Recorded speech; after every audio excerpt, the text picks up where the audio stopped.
जय श्री राम, हर हर महादेव। आप देख रहे हैं बीएचपी न्यूज हिमालय की आवाज अपने मित्र ओम प्रकाश केदार खंडी के साथ। आप समझ ही गए होंगे, चेहरा भली भांति संपूर्ण घाटी में परिचित है, चर्चित है। समझना यह महत्वपूर्ण है कि इस सत्र की खासकर शीतकालीन सत्र चल रहा है और शीतकालीन यात्रा भी शुभारंभ हो चुकी है और कई महत्वपूर्ण बिंदु और भी होंगे जो आजकल पहाड़ों में चल रहा है। सर्वप्रथम हम अमित मैकेनी जी के सम्मुख मौजूद हैं और श्री त्रियोगी नारायण वार्ड से सबसे कर्मठ, जुझारू और सुप्रसिद्ध चेहरा है। प्रतिनिधि तो बहुत आए हैं श्रीमान श्री, पर वाकई में जो 24 घंटे सुर्खियों में बने रहते हैं उनमें से आप देखे गए हैं। खासकर मैं भालू की रात की बात कर रहा था और आतंक बहुत जबरदस्त चल रहा है। घाटी और माटी का सवाल है, किस प्रकार को देखते हैं? खासकर अभी हमारे क्षेत्र में, खासकर जो केदार घाटी है, अभी रामपुर क्षेत्र में जो घटना हुई है उसको कैसे देखते हैं? प्रशासनिक तौर पर क्या व्यवस्था वहां पर पहुंची? जय श्री केदार। पहले मैं केदार खंडी जी जो बीएचपी न्यूज से है, जो हमारे घाटी की आवाज को उठाते हैं और सही राजनीतिक बातों को उठाते हो आप लोग, आपका बहुत बहुत धन्यवाद मैं करता हूं। देखो, आपने दो तीन चीजों के बारे में किया डिस्कस। एक तो आपने बोला सबसे पहले कि जो हमारी शीतकालीन यात्रा जो चल रही है उस बारे में। देखो, शीतकालीन यात्रा जो हमारे यशस्वी मुख्यमंत्री श्रीमान श्री पुष्कर सिंह धामी जी है, उनके नेतृत्व में उत्तराखंड में शीतकालीन यात्रा को आगे बढ़ाने के लिए, जिससे कि 12 महीने हमारे लोगों का रोजगार मिले और हमारे यहाँ दर्शन करने के लिए शीतकाल में भी अलग अलग राज्यों से लोग पहुंचे, उस दिशा में कार्य किया जा रहा है। देखो, सरकार, माननीय मुख्यमंत्री जी जो काम कर रहे हैं वो तो बहुत ही अग्रिम है, परंतु उसके लिए हम जो जनप्रतिनिधि है, मैं कई मंचों पे बोल चुका हूं कि हमें जनप्रतिनिधियों को भी इस पे काम करना है और जो हमारी क्षेत्रीय जनता है हमको भी काम करना है। देखो, सरकार ने तो कह दिया है कि यहाँ पे शीतकालीन यात्रा चलनी चाहिए, परंतु हम जो जनप्रतिनिधि है और जो यहाँ के क्षेत्रीय जनता है उनको इसका प्रचार प्रसार करना है बहुत भव्य रूप से।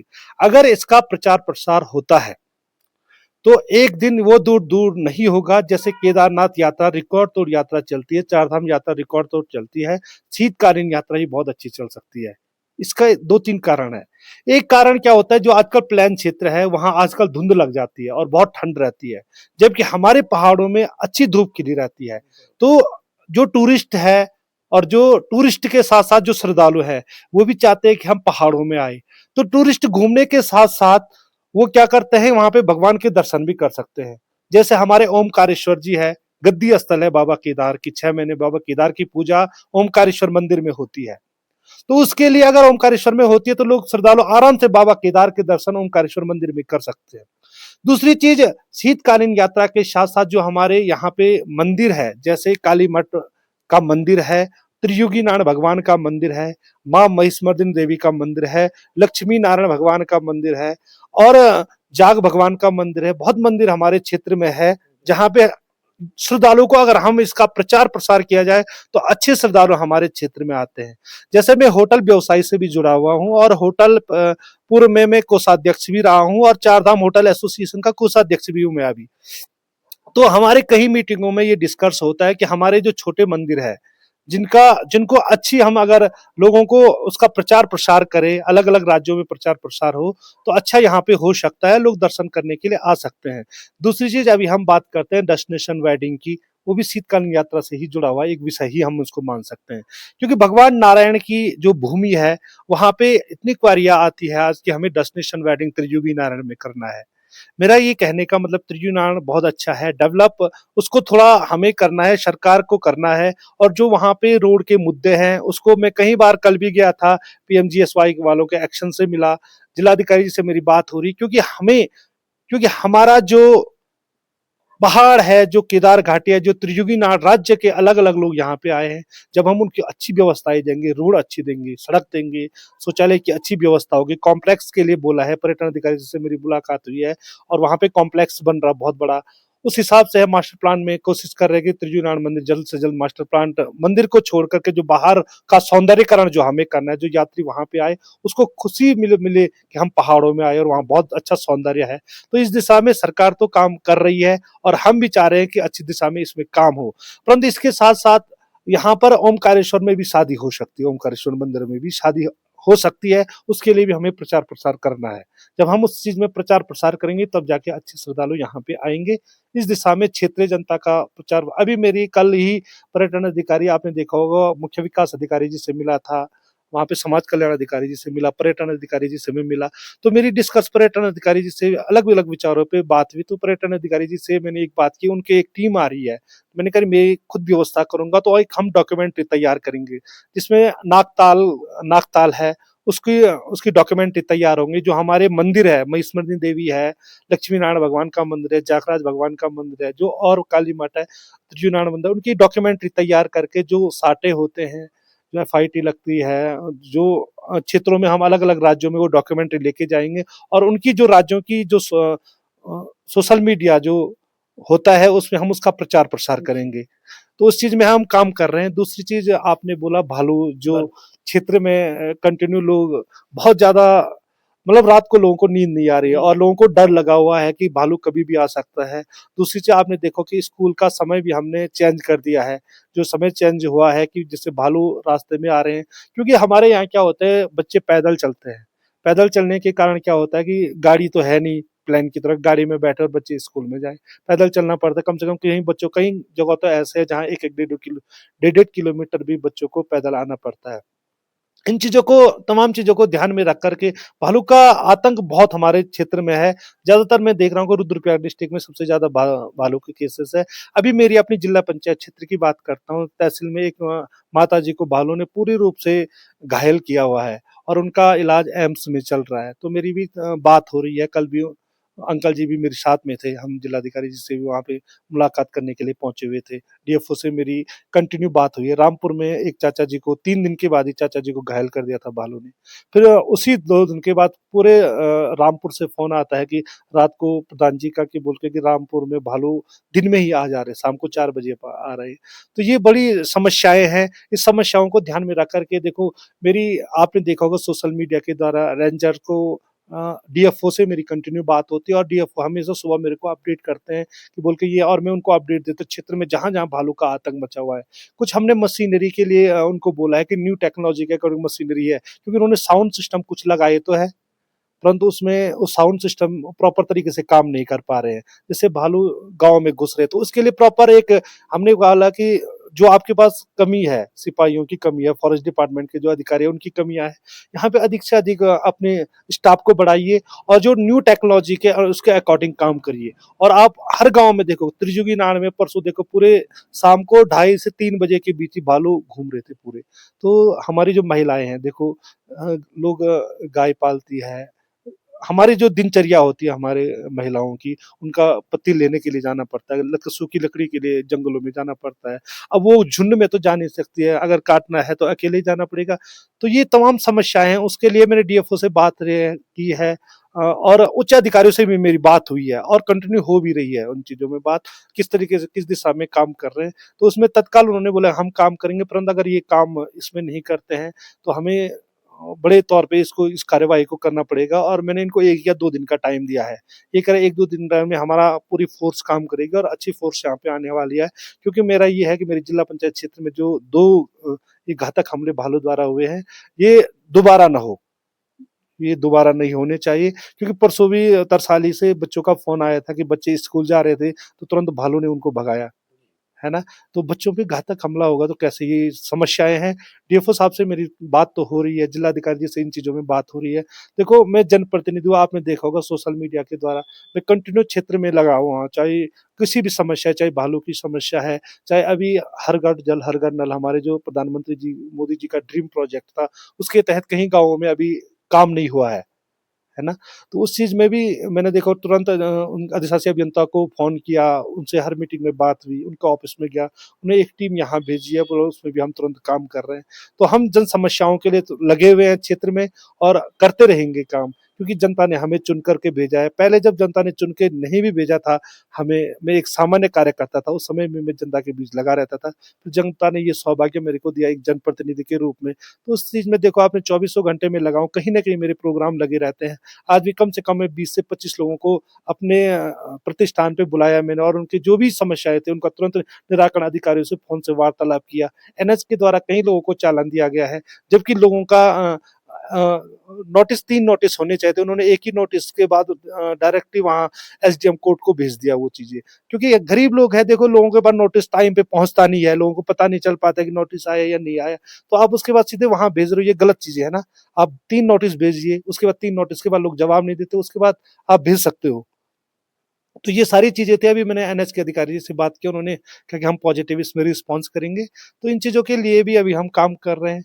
बहुत सारी चीज़ें हैं, क्षेत्र में यात्रा है, यात्रा को सुव्यवस्थित करना है, भव्य यात्रा करनी है, उसके लिए भी हम तैयार हैं। और पूरे कल भी मेरे पर्यटन अधिकारी जी से यही बात हुई, जो आपको काम करने हैं यात्रा से संबंधित, वो काम जल्द से जल्द आप सुचारू करिए और तुरंत उस पे काम करिए। जिलाधिकारी जी से मेरी पिछली बार भी बात हुई थी, जल्द से जल्द एक मीटिंग हो, जिसमें यात्रा की रूपरेखा तैयार हो, जहाँ जिसके भी टेंडर होने हैं, जो प्रक्रियाएँ होनी है, वो जल्द से जल्द जनवरी तक फाइनल हो जाए। उसके बाद लोगों को, कॉन्ट्रैक्टर को भी काम मिले कि हमें काम कैसे करना है, रास्ते में जो-जो काम होने हैं, वो कैसे करने हैं।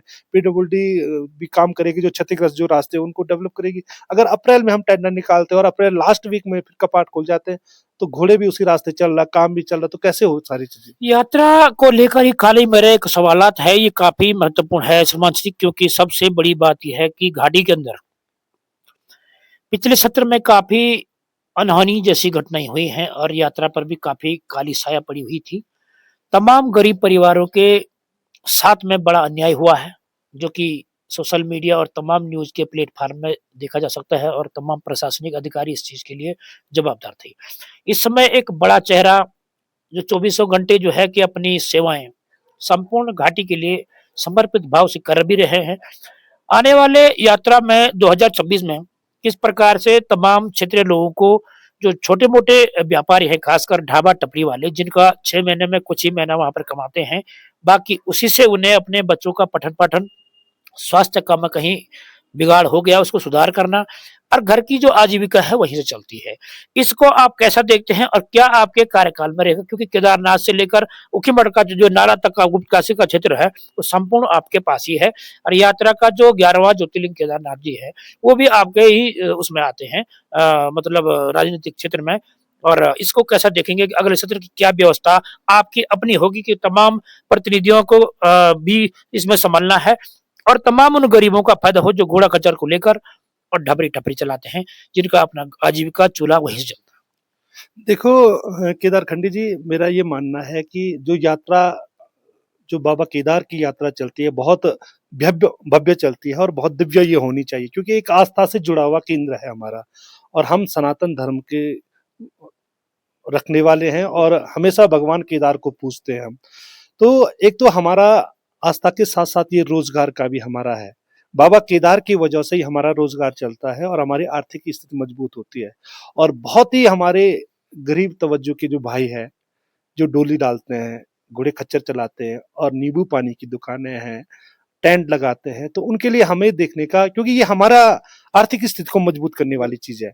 मेरा ये मानना है कि देखो 6 महीने की यात्रा में मात्र 45 से 40 दिन लोग टेंट चलाते होंगे, जो सही तरीके से चलते हैं।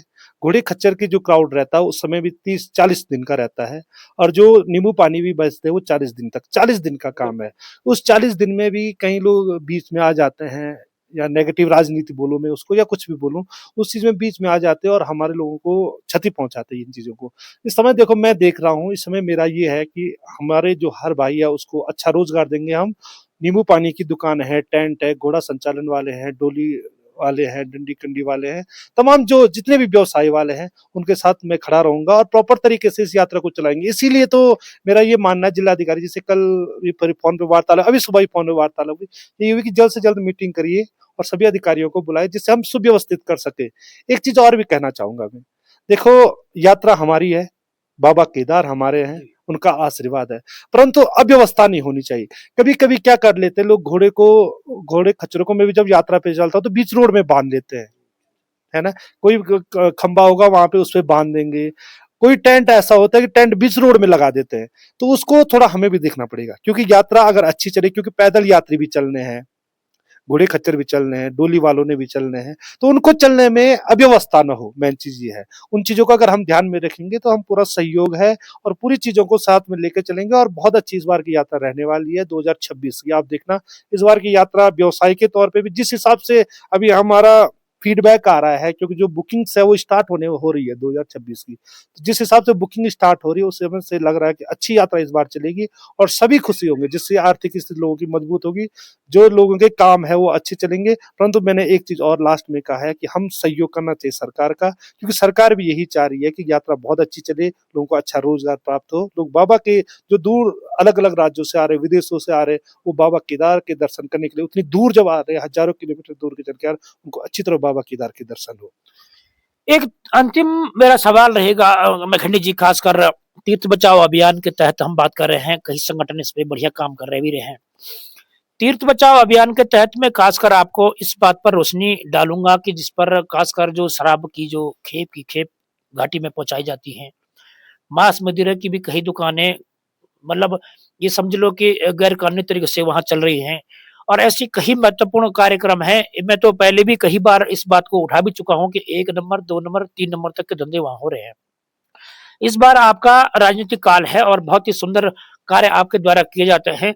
मैं चाहता हूं कि मां मर्सी मर्दिनी जी का आशीर्वाद बना रहे, बाबा केदारनाथ का आशीर्वाद सभी का है ही, पर सिस्टम इस सत्र में कुछ परिवर्तन होना जरूरी है, क्योंकि वाकई में हमारी घाटी में बदनामी का एक दाग लेके यात्री भी जाता है, और कहीं ना कहीं वो पूरे संपूर्ण भारत में एक घाटी की बदनामी ऐसी बन जाती देखो माननीय, क्या होता है कि बाबा केदार के दर्शन करने के लोग आस्था से आते हैं, आस्था से आते हैं, तो हमारे प्रतिष्ठान है या आपके प्रतिष्ठान है, किसी के भी रिजॉर्ट्स होटल्स है, तो कोई भी यात्री आता है तो वो जो यात्री सबसे पहले बोलता है हमें प्याज और लहसुन भी नहीं चाहिए, हमें पूरा जैन फूड चाहिए, है ना।